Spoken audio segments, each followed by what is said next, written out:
ariko Imana rwose gusa nta kintu nyishinja cyane, ariko nagize ububabare bwinshi.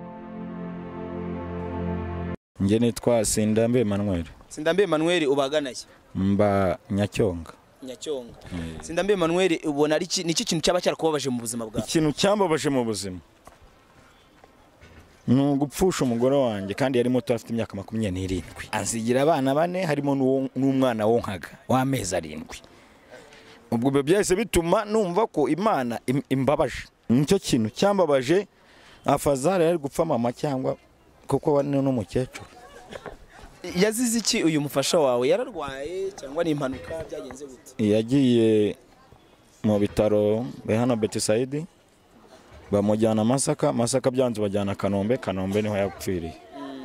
Ko n'uburozi kuko bamutera urushinge itapfa. Hanyuma kugeza ubu ngubu se ni iki cyaba cyaragushimishije cyarakoze ku mutima ku buryo uvuga ati Imana yankoreye igitangaza, iki kintu cyaranshimishije? Ikintu cyanshimishije ni kimwe gusa, nuko amaze gupfa abo bana yasize Imana yarabarinze. Rero umwana yasize wonkaga akaba amaze kugenda yigira hejuru ntapfe, nawe nabishimira Imana. Ariko Imana rwose gusa nta kintu nyishinja cyane, ariko nagize ububabare bwinshi. Ariko wemera yuko ujya usenga? Nyasengaho rimwe na rimwe. Hari amasezerano, hari isezerano ufite? Ndarifite. Ni irihe?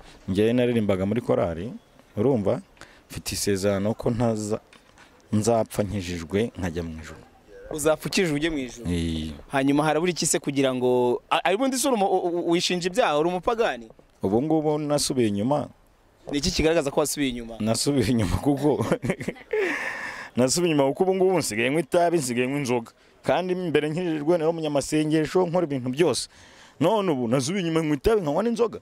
None se niba unywa itabi ukanywa n'inzoga ko aravuga ngo Yesu yarabirangije ku musaraba, nawe nukubyemera cyangwa ufite gahunda yo kuzakira? Ngiye mfite isezerano ko nzatabarwa.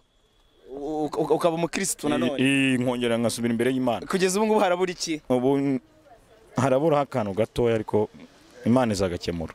Imana izagakemura. Hanyuma ujye ugira ibyo gusenga ukumva wowe n'Imana mu ngiye na buri gitondo iyo ngiye kuza mu kazi baza nkabwira Imana nti Imana ugendane nanjye kandi ungende inyuma umfashe mbega mpahe ndonka. Hanyuma ni akahe karirimbo wumva kagufasha cyane cyangwa se mu ndirimbo zanyu baririmba katuririmberemo gake twumva? Akaririmbo najyaga nkunda kuririmba nako mu Gakiza, niba ari indirimbo y'105 bivuga ati n'igitangaza pe urumva nako.